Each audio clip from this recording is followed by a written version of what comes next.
Okay, we're going to go ahead and get started. Major Sherrod should probably pop on.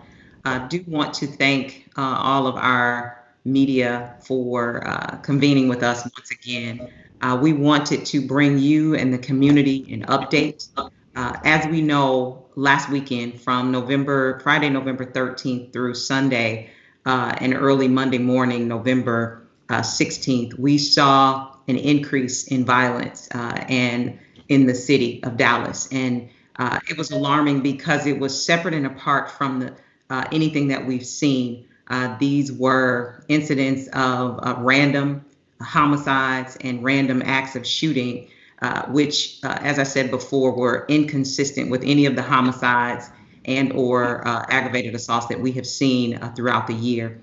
So we wanted to make sure that we had all of our partners on board. Some of these acts of violence crossed in our initial investigation some multi-jurisdictional boundaries, and we wanted to make sure that we had our partners, federal and state, on board to assist us with that process.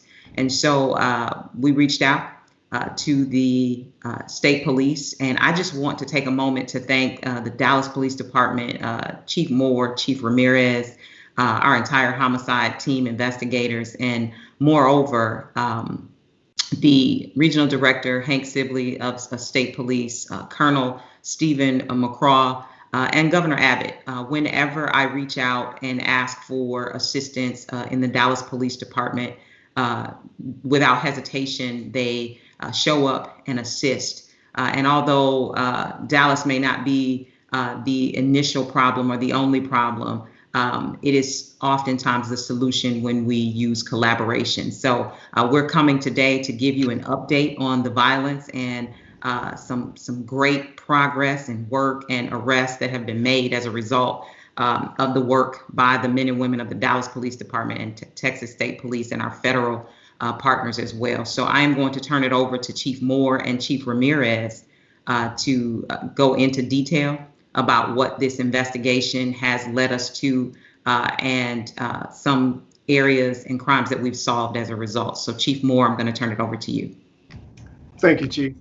Good morning, everyone. And just to echo what Chief Hall said, thank you so much for partnering with us. It's extremely important for the Dallas Police Department to be transparent, and we need you guys to be our partners to get this out to the community in a way that's accurate and concise.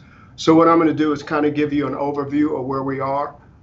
Deputy Chief Ramirez will be on. He can answer specific questions. I will say this, there's certain things that we will not be able to answer as it relates to our investigation and the investigations in other cities. So keep that in mind as you formulate your questions. So as the chief said, November the 14th, we had two homicides that were 30 minutes apart. Adam Gautier and Keith Hamilton were shot and killed by a gentleman or unknown suspect at the time in a black Tahoe. On the 16th of November, we had an aggravated assault take place at 6021 Grand Avenue, again, where a black Tahoe was spotted. So the homicide unit, I just got to take a minute to give them kudos, are outstanding. I've said it before, I believe they're the best in the entire nation, as well as the Dallas Police Department. Our officers are committed and they're dedicated and they are extremely talented at what they do. So I just wanted to acknowledge them publicly. So what they did is on yesterday, they were able to scrub social media and they found out that there were other shootings in the Metroplex.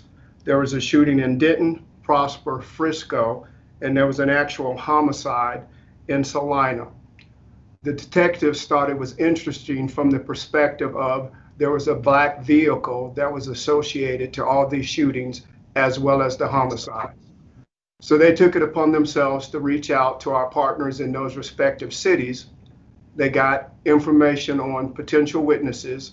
Witnesses were able to come down and give us outstanding information so that we could actually get a search warrant.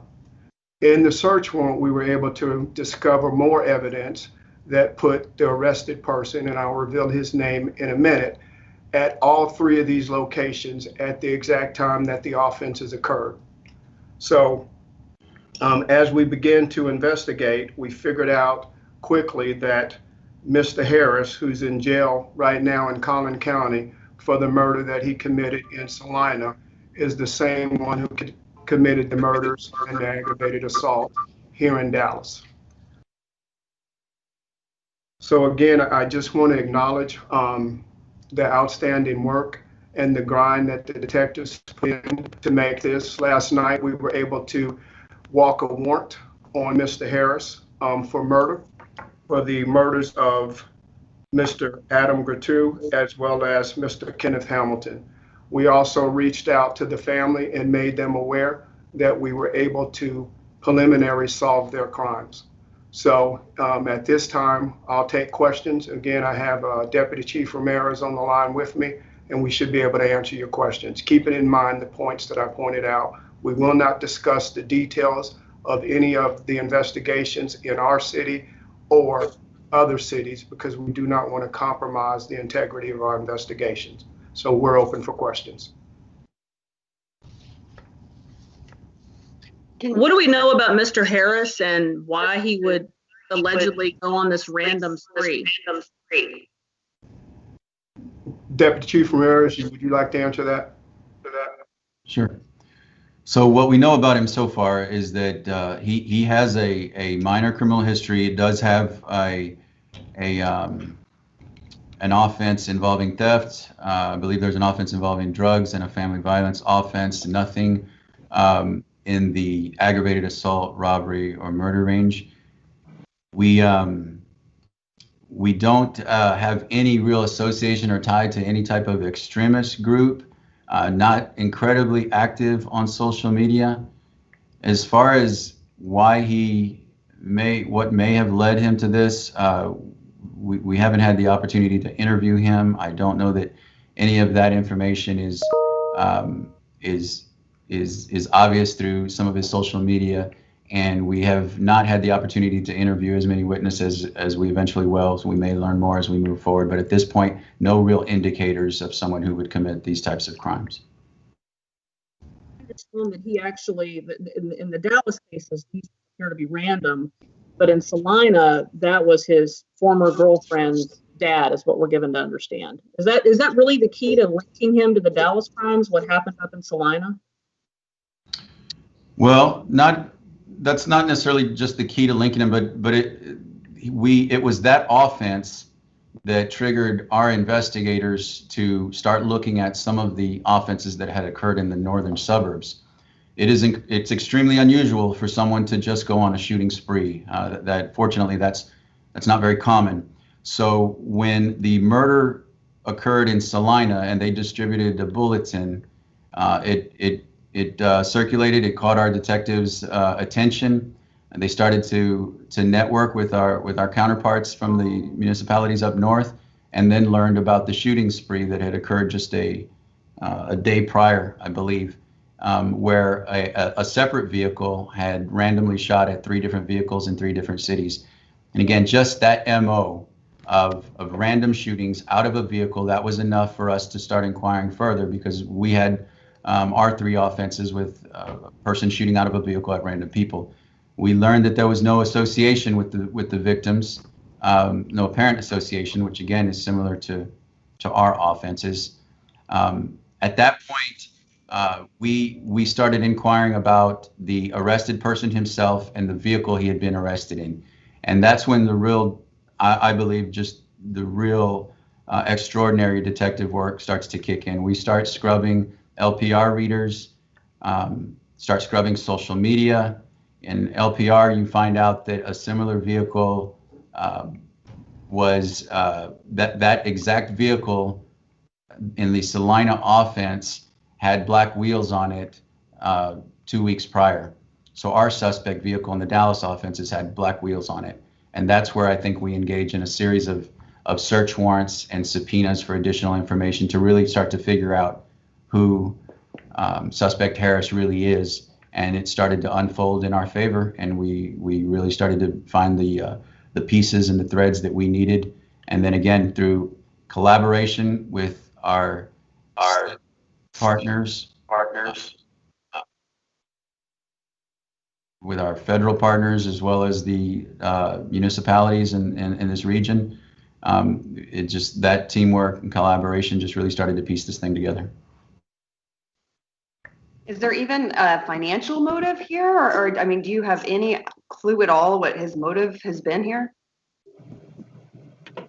Well, like Tanya said, the motive on the Salina murder appears to be that murder is against a family member. So that is the only offense that we have seen that seems to have some sort of connection or association between the victim and the suspects.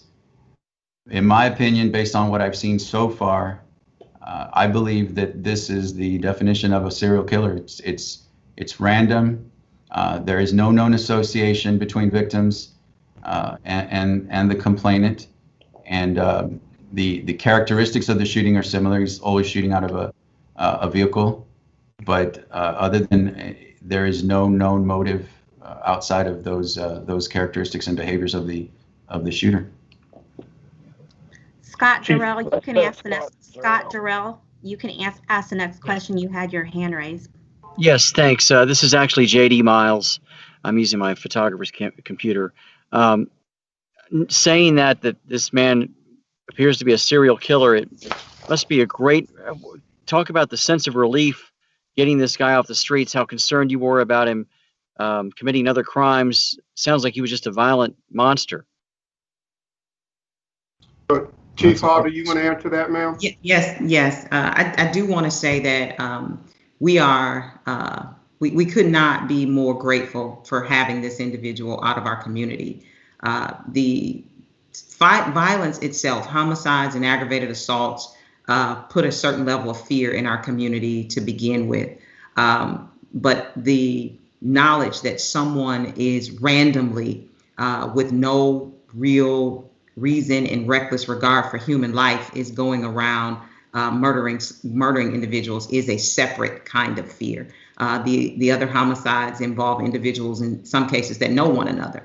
Not that they are not significant, but it's a different level of fear from walking out of your house and believing that you're going to be the subject of some random acts of violence. So we could not be more happy for our community and to make sure that we have this individual off the streets committing these heinous acts.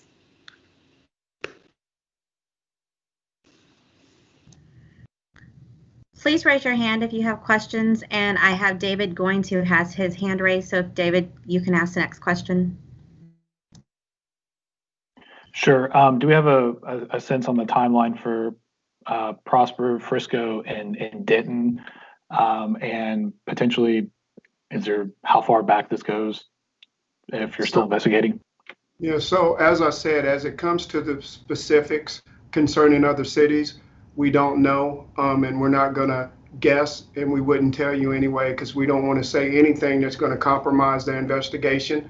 We don't know where they are in their investigations.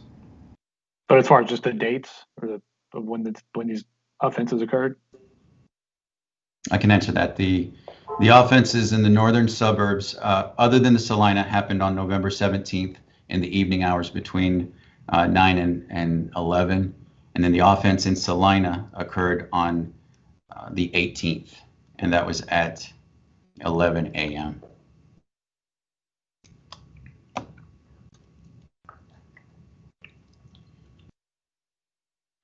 Okay, I don't see anyone with a hand raised. Does anyone else have any more questions?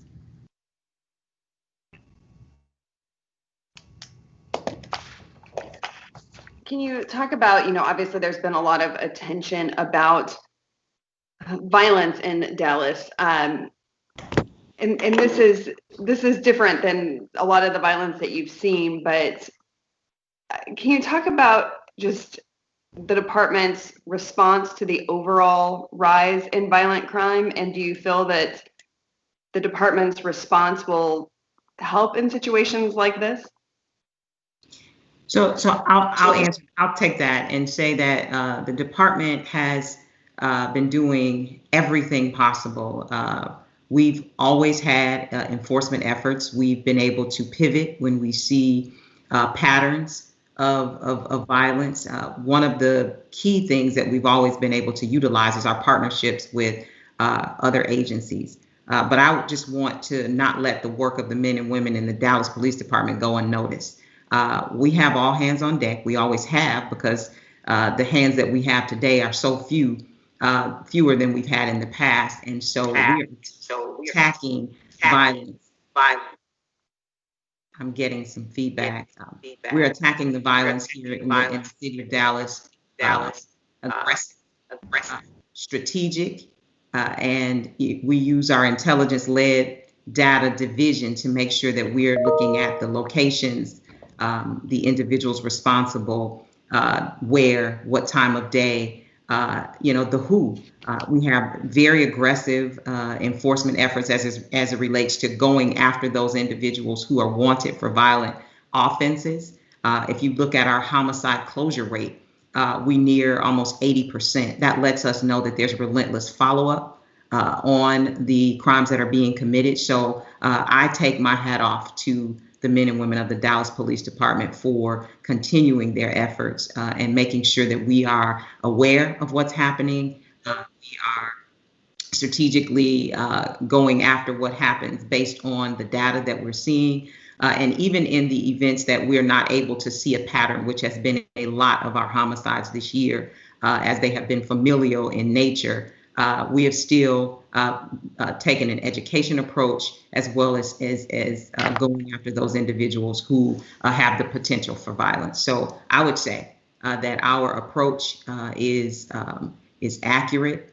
It is precise. We have collaboration with other chiefs across this country to say, what are you seeing? Is this consistent with what's going on in other cities? And using any and all strategies that work in other places here in the city of Dallas. And so that has been our response, and it will continue to be our response as the officers move forward.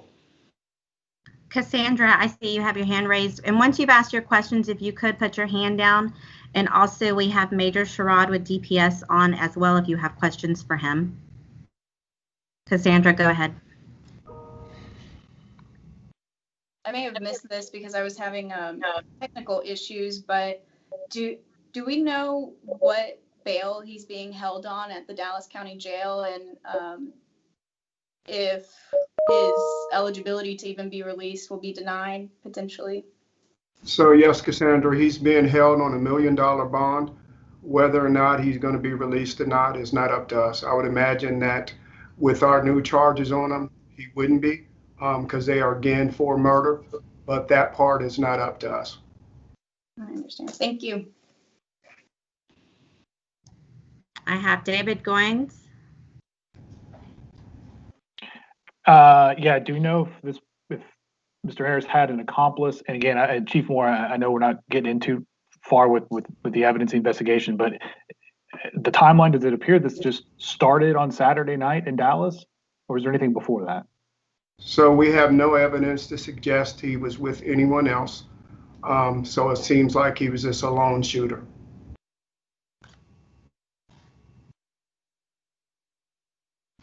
And as far as before the 14th? We do suspect that he may be responsible for other offenses.